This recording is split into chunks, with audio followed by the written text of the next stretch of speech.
안녕하세요. 삶의 지혜와 깊이를 더하는 시간, 오늘의 이야기에 오신 여러분을 진심으로 환영합니다. 혹시 신앙생활을 하면서도 마음 한구석에 채워지지 않는 불안감이나 다른 사람과의 끊임없는 비교 의식 때문에 힘들어한 적 없으신가요? 왜 우리는 충분한 은혜를 받았다고 믿으면서도 늘 무언가 부족하다고 느끼며 쫓기듯 살아가는 걸까요? 오늘 우리는 바로 이 문제의 핵심을 파고들어 우리 삶을 옥죄는 결핍의 사고방식과 우리를 자유롭게 하는 풍요의 사고방식에 대해 이야기 나누고자 합니다. 이 소중한 나눔의 시간이 더 많은 분들에게 전달되어 함께 위로와 희망을 얻는 통로가 될 수 있도록 잠시 시간을 내어 구독과 좋아요로 저희의 여정에 동행해 주시면 감사하겠습니다. 여러분의 작은 동참이 이 메시지에 담긴 하나님의 은혜를 널리 전하는 귀한 씨앗이 될 것입니다. 함께 해주시는 모든 분들의 삶 위에 주님의 평안과 축복이 가득하기를 기도합니다. 자, 그럼 이제 요한복음 한 장의 말씀을 통해 우리를 향한 하나님의 마르지 않는 은혜의 샘으로 함께 떠나보겠습니다. 여러분, 세계적인 베스트셀러인 스티븐 코비의 성공하는 사람들의 7가지 습관이라는 책을 아시나요? 아마 많은 분들이 읽어보셨거나 적어도 들어는 보셨을 겁니다. 이 책에서 저자는 성공적인 삶을 사는 사람과 그렇지 못한 사람을 가르는 중요한 마음가짐 2가지를 이야기합니다. 바로 결핍의 사고방식과 풍요의 사고방식입니다.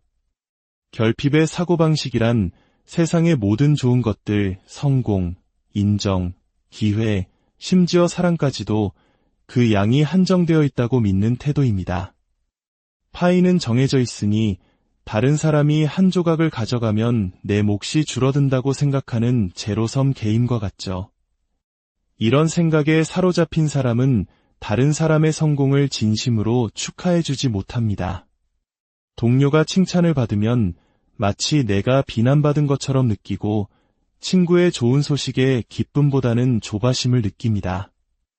내가 가질 것을 저 사람이 빼앗아 갔다는 생각에 사로잡혀 늘 경쟁하고 불안해합니다. 반대로 풍요의 사고방식은 세상에는 모든 사람이 나누고도 남을 만큼 충분한 자원과 기회가 있다고 믿는 태도입니다.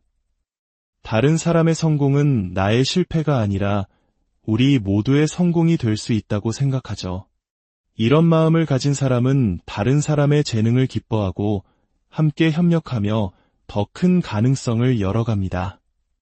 스티븐 코비는 이것을 경영과 인간관계의 관점에서 분석했지만 저는 오늘 이 개념을 한 차원 더 높여 바로 우리와 하나님과의 관계에 적용해보고자 합니다. 우리가 살아가는 이 세상은 끊임없이 우리에게 결핍의 사고방식을 주입합니다.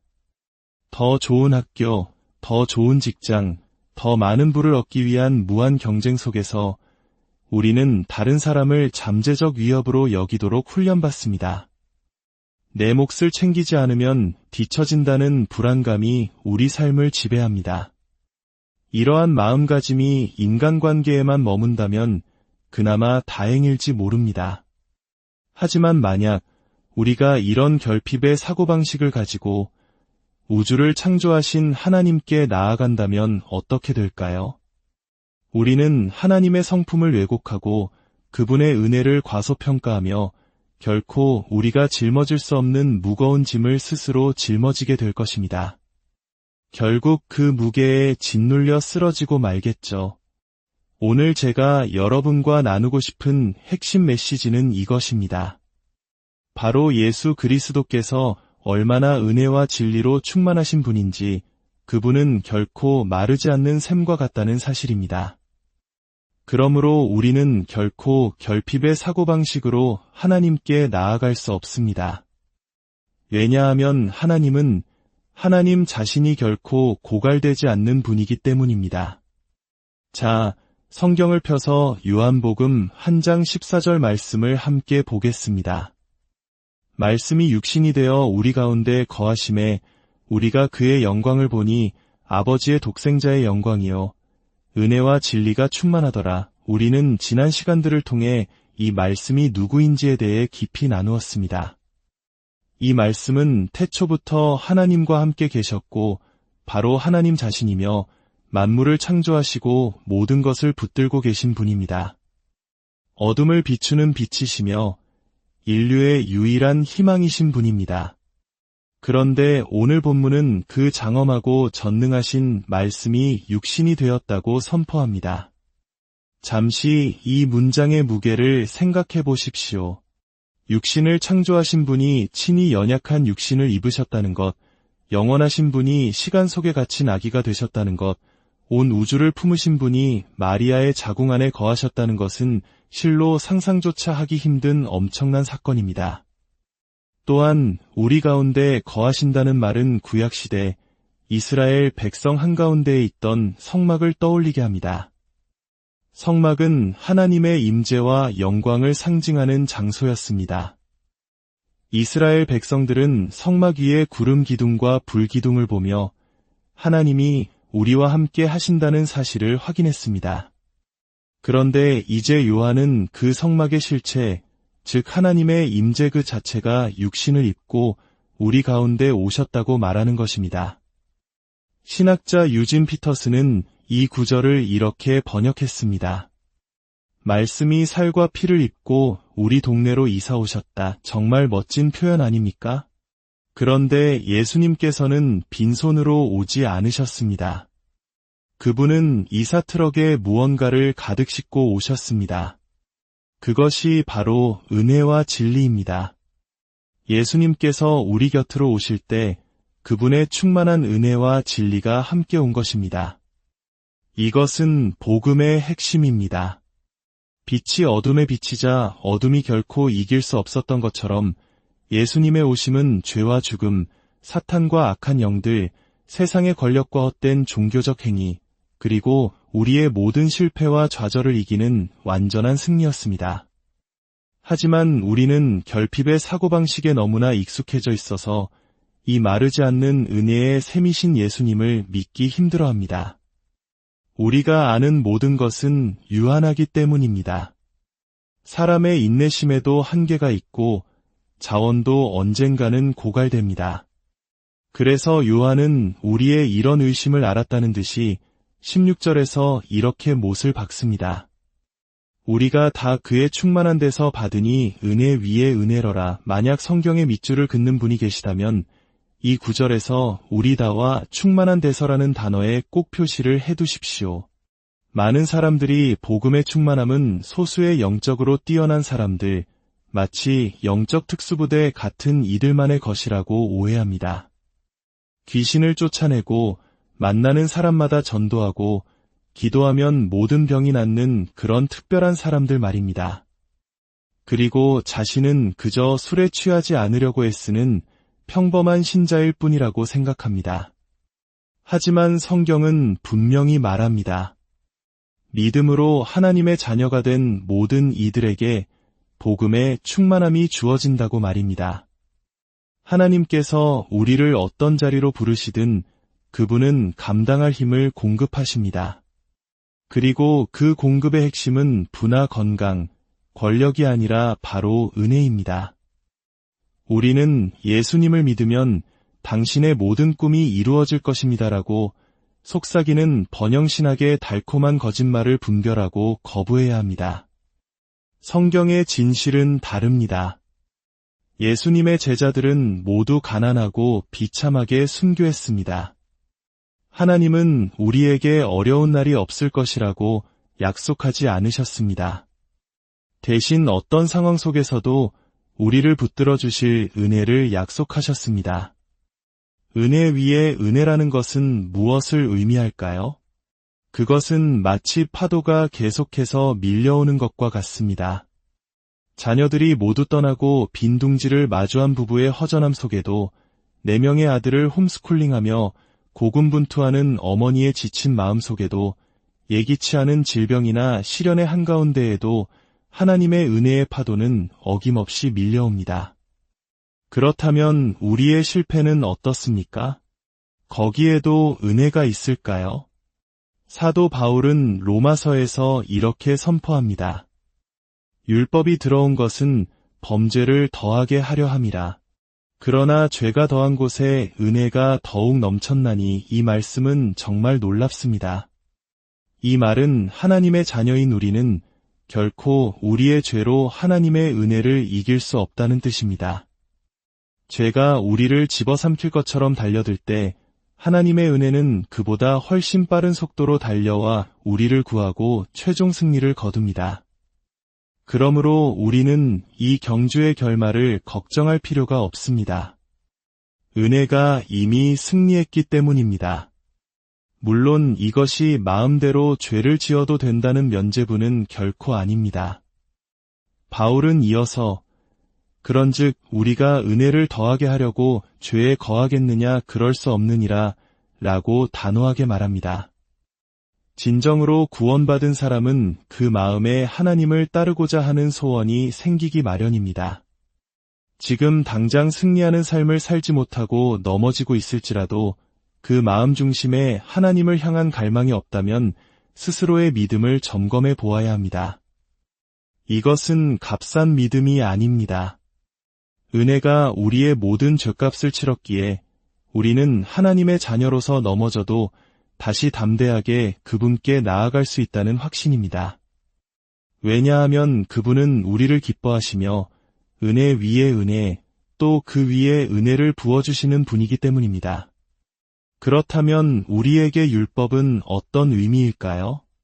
하라와 하지 말라는 수많은 명령들은 이제 어떻게 받아들여야 할까요? 요한은 17절에서 그 답을 제시합니다. 율법은 모세로 말미암아 주어진 것이요 은혜와 진리는 예수 그리스도로 말미암아 온 것이라. 여기서 우리는 율법이 은혜와 반대되는 개념이 아님을 알아야 합니다. 율법 역시 하나님이 주신 은혜의 한 형태입니다. 율법은 하나님을 기쁘시게 하고 우리에게 유익이 되는 삶의 방식이 무엇인지 알려주는 마치 안전한 울타리와도 같습니다. 다윗 왕은 시편에서 내게 줄로 재어준 구역은 아름다운 곳에 있으며 라고 노래했습니다. 율법은 우리를 속박하는 족쇄가 아니라 가장 복된 삶으로 인도하는 아름다운 경계선인 것입니다. 문제는 율법이 아니라 그 울타리 안에 머물 힘이 없는 우리의 연약한 육신입니다. 그래서 하나님께서는 우리가 할 수 없는 일을 행하셨습니다. 바로 그의 아들을 죄 있는 육신의 모양으로 보내어 우리 대신 율법의 모든 요구를 다 이루게 하신 것입니다. 이제 우리는 믿음으로 하나님의 자녀가 되고 우리 안에 거하시는 성령님을 통해 하나님의 법도를 따르고자 하는 소원을 갖게 됩니다. 그리고 여전히 연약하여 넘어질 때마다 우리를 기다리는 것은 정죄가 아니라 또 다른 은혜의 파도입니다. 예수님은 은혜뿐만 아니라 진리로도 충만하십니다.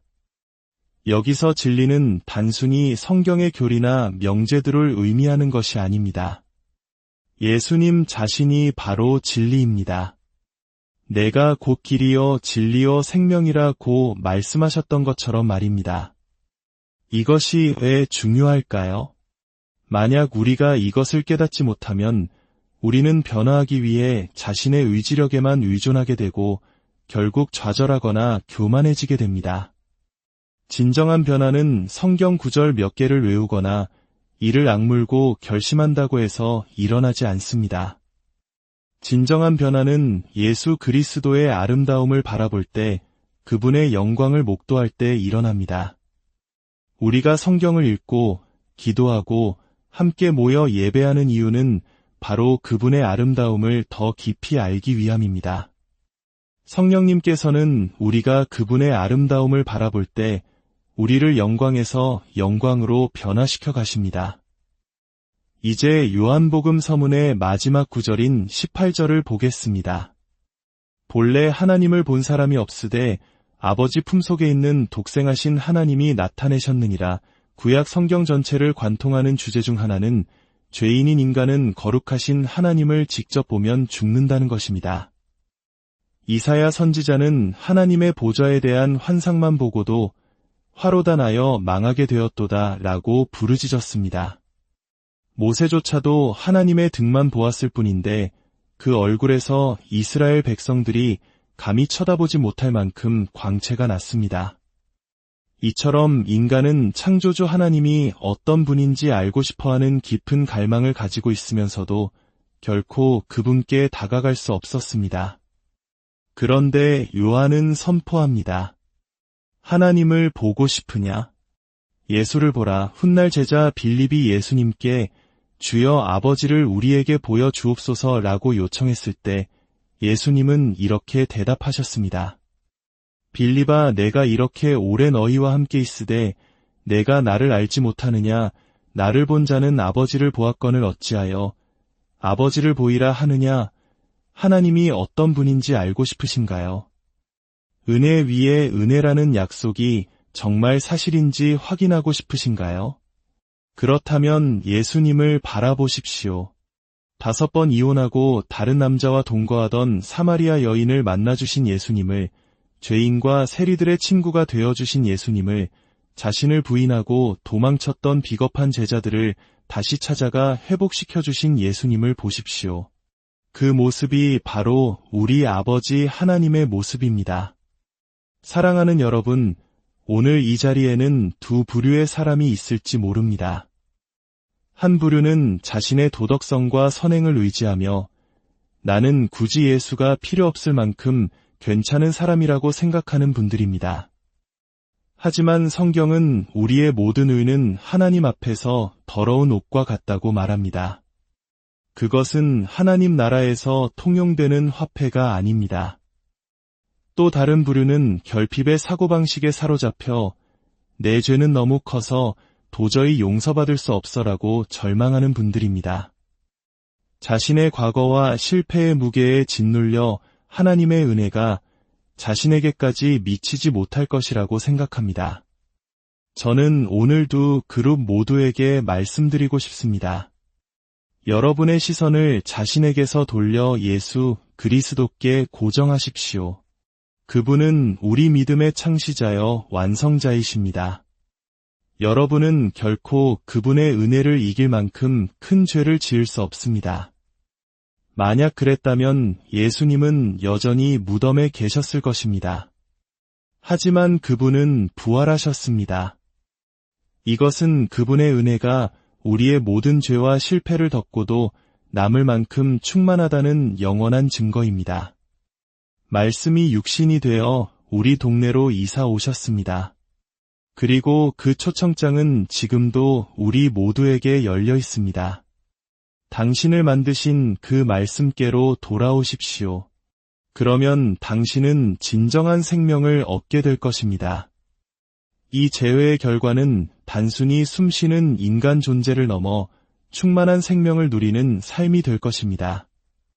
하나님 아버지, 은혜 위에 은혜, 또 그 위에 은혜를 부어주시니 감사합니다. 우리가 구원받은 것도 은혜여, 오늘 이 순간을 살아가는 것도 오직 주님의 은혜 덕분임을 고백합니다. 내일 아침에도 새로운 자비가 있을 것이며 그 다음 날에도 더 큰 은혜가 우리를 기다리고 있음을 믿습니다. 주님의 은혜는 우리가 100년을 살아도 결코 다 퍼낼 수 없는 마르지 않는 샘과 같습니다. 구원의 무거운 짐을 우리에게 지우지 않으시고 우리의 연약함과 부족함에도 불구하고 은혜의 파도로 계속해서 덮어주시니 감사합니다. 성취지향적인 마음 때문에 스스로 무언가를 해야만 한다고 생각하는 이들의 마음을 자유롭게 하시고 과거의 상처와 실패 때문에 자신을 용서하지 못하는 이들에게 주님의 빛이 비추어 그 모든 어둠과 거짓을 깨뜨려 주옵소서. 우리의 시선이 우리의 도덕이나 실패가 아닌 오직 주님의 아름다우신 얼굴을 향하게 하시고 그 아름다움을 바라봄으로 날마다 변화되는 놀라운 은총을 경험하게 하옵소서. 우리는 주님이 필요합니다. 예수 그리스도의 아름다우신 이름으로 기도합니다.